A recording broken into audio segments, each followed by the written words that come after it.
2015ನೇ ವರ್ಷದಲ್ಲಿ IIT Madras hotel ನ ಒಂದು ಸಣ್ಣ ಕೋಣೆಯಲ್ಲಿ ಒಬ್ಬ ಹುಡುಗ ರಾತ್ರಿಯಲ್ಲಿ ಕೋಡಿಂಗ್ ಮಾಡ್ತಾ ಇದ್ದ. ಮತ್ತೆ ನಾರ್ಮಲ್ ಜನರ ತರ ಗೂಗಲ್ ನ ಯೂಸ್ ಮಾಡ್ತಾ ಇದ್ದ. ಆಗ ಯಾರು ಊಹೆ ಕೂಡ ಮಾಡಿರ್ಲಿಲ್ಲ ಇಂದು ಅದೇ ಒಂದು ಹುಡುಗ ಗೂಗಲ್ ನಂತಹ ದೊಡ್ಡ ದೊಡ್ಡ ಕಂಪನಿ ಜೊತೆ ಕಾಂಪಿಟೇಟ್ ಮಾಡ್ತಾನೆ ಅಂತ. ಆ ಹುಡುಗ ಬೇರೆ ಯಾರು ಅಲ್ಲ, ಅವರೇ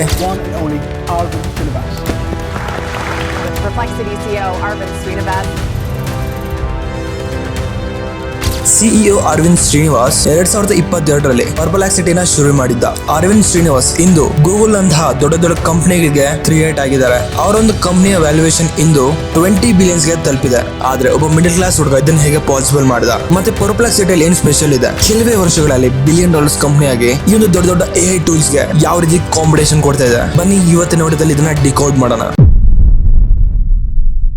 ಅರವಿಂದ್ ಶ್ರೀನಿವಾಸ್ ಚೆನ್ನೈನ ಒಂದು ಸಿಂಪಲ್ ಮಿಡಲ್ ಕ್ಲಾಸ್ ಫ್ಯಾಮಿಲಿಯಿಂದ ಬಂದಿರೋರು. ಸ್ಕೂಲ್ ಮುಗಿಸಿ IIT ಮದ್ರಾಸ್ಗೆ ಹೋದ್ರು. ಅಲ್ಲಿ ಅವರು ಎಲೆಕ್ಟ್ರಾನಿಕ್ ಇಂಜಿನಿಯರಿಂಗ್ ಮಾಡ್ತಾ ಇದ್ರು. ಒಂದ್ ಕಡೆ ಅರವಿಂದ್ ನ friends college life, social life ನ ಎಂಜಾಯ್ ಮಾಡ್ತಾ ಇದ್ರು. ಆದ್ರೆ ಇನ್ನೊಂದು ಕಡೆ ಅರವಿಂದ್ ಮಷೀನ್ ಅನ್ನು ಇಂಟೆಲಿಜೆಂಟ್ ಆಗಿ ಥಿಂಕ್ ಮಾಡೋಕೆ ಕಲಿಸ್ತಾ ಇದ್ದ. ಮಿಷಿನ್ ಲರ್ನಿಂಗ್ ಅಂದ್ರೆ ಏನು ಅಂತ ಗೊತ್ತಿಲ್ಲದ ಸಮಯದಲ್ಲಿ ಕಾಲೇಜ್ ನ ಮಷೀನ್ ಲರ್ನಿಂಗ್ ಕಾಂಪಿಟೇಷನ್ ಅಲ್ಲಿ ಭಾಗವಹಿಸಿ ಆಲ್ಮೋಸ್ಟ್ ಯಾವ ಪ್ರಿಪರೇಷನ್ ಇಲ್ಲದೆ ಆ ಕಾಂಪಿಟೇಷನ್ ಅಲ್ಲಿ ಗೆಲ್ತಾರೆ. ಇದೊಂದು ಟರ್ನಿಂಗ್ ಪಾಯಿಂಟ್ ಅವರೊಂದು ಡೈರೆಕ್ಷನ್ ಡಿಫೈನ್ ಮಾಡಿತು. ನಂತರ 2017ರಲ್ಲಿ ಹೈಯರ್ ಸ್ಟಡೀಸ್ ಗೆ UC ಬ್ರೇಕೇಲಿಗೆ ಹೋದ. ಅಲ್ಲಿ ಕಂಪ್ಯೂಟರ್ ಸೈನ್ಸ್ ನಲ್ಲಿ PhD ಮಾಡ್ದ. ಆ ಒಂದು ಸಮಯದಲ್ಲಿ 2018 ಮತ್ತು 2019ರಲ್ಲಿ ಓಪನ್ AI, ಗೂಗಲ್ ಬ್ರೈನ್ ಮತ್ತೆ ಡೀಪ್ ಮೈಂಡ್ ನಲ್ಲಿ ಇಂಟರ್ನ್ಶಿಪ್ ನ ಮಾಡ್ತಾ ಇದ್ರು. ಈಗ ಅರವಿಂದ್ ಒಂದು ಕ್ಲಾರಿಟಿ ಸಿಕ್ತು. ಪರ್ಫೆಕ್ಟ್ ಸರ್ಚ್ ಅಂತಂದ್ರೆ ಅಡ್ವಾನ್ಸ್ AI. ನಂತರ ನವೆಂಬರ್ 2022ರಲ್ಲಿ ಇಂಟರ್ನೆಟ್ ಅಂತಂದ್ರೆ ಹೆಚ್ಚಿನ ಜನರಿಗೆ ಬರೀ ಗೂಗಲ್ ನಂಬ್ಕೊಂಡಿದ್ದ ಸಮಯದಲ್ಲಿ ಆವಾಗ ChatGPT ಲಾಂಚ್ ಆಯ್ತು. ಡಿಜಿಟಲ್ ಲ್ಯಾಂಡ್ಸ್ಕೇಪ್ ಬದಲಾಯ್ತು. ಜನರು ಮೊದಲ ಬಾರಿಗೆ ಎಕ್ಸ್ಪೀರಿಯನ್ಸ್ ಮಾಡಿದ್ರು. ಈ ಒಂದು ಕಂಪ್ಯೂಟರ್ಸ್ ಕೇವಲ ಆನ್ಸರ್ ಕೊಡಲ್ಲ, ಯೂಸರ್ ನ ಕಾಂಟೆಕ್ಸ್ಟ್, ಲ್ಯಾಂಗ್ವೇಜ್ ಮತ್ತೆ ಅವರ ಒಂದು ಎಮೋಷನ್ ಅರ್ಥ ಮಾಡ್ಕೊಂಡು ಆನ್ಸರ್ ಕೊಡುತ್ತೆ. ಆದ್ರೆ ChatGPT ಕೆಲವೊಂದು ಲಿಮಿಟೇಷನ್ಸ್ ಇದ್ವು. ರಿಯಲ್ ಟೈಮ್ ಇನ್ಫಾರ್ಮೇಶನ್ ಸಿಗ್ತಾ ಇರಲಿಲ್ಲ,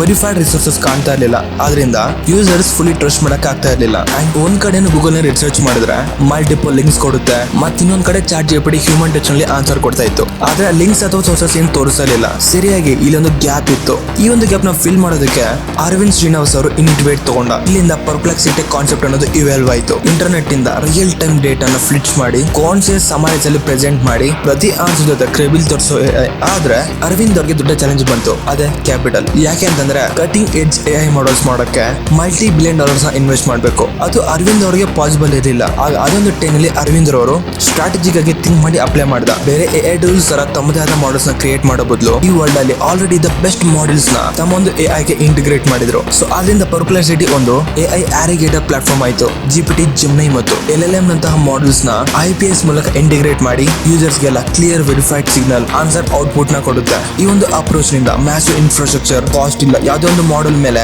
ಡಿಪೆಂಡೆನ್ಸಿ ಕೂಡ ಇಲ್ಲ.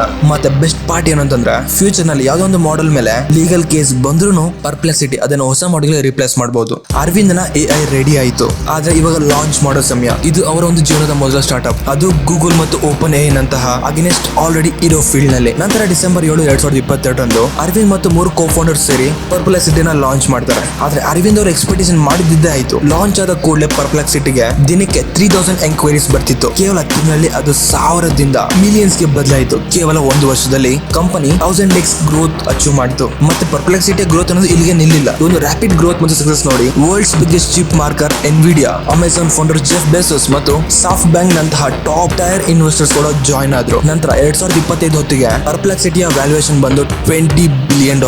ಅಂಡ್ ಇವತ್ತಿಗೆ ಪರ್ಪ್ಲೆಕ್ಸಿಟಿ ದಿನಕ್ಕೆ 30 ಮಿಲಿಯನ್ಸ್ ಗಿಂತ ಜಾಸ್ತಿ ರಿಸರ್ಚರ್ಸ್ ರಿಸೀವ್ ಮಾಡಿದೆ. ಇದು ವರ್ಲ್ಡ್ ನ ಫಾಸ್ಟೆಸ್ಟ್ ಗ್ರೋಯಿಂಗ್ AI ಸ್ಟಾರ್ಟ್ಅಪ್ ನಲ್ಲಿ ಒಂದಾಗಿ ರೆಕಾರ್ಡ್ ಮಾಡಿದೆ. ಈಗ ಒಂದು ಕ್ವಶನ್, ಗೂಗಲ್ ಅಥವಾ ಓಪನ್ AI ನಂತಹ ದೊಡ್ಡ ದೊಡ್ಡ ಕಂಪನೀಸ್ ಯಾಕೆ ತಾವೇ ಡೈರೆಕ್ಟ್ ಆಗಿ ಈ ರೀತಿಯಲ್ಲಿ ಪ್ರೊವೈಡ್ಸ್ ಮಾಡಲ್ಲ? ಇದರ ಒಂದು ಉತ್ತರ ಅವರ ಒಂದು ಬಿಸಿನೆಸ್ ಮಾಡೆಲ್ ಅಲ್ಲಿ ಇದೆ.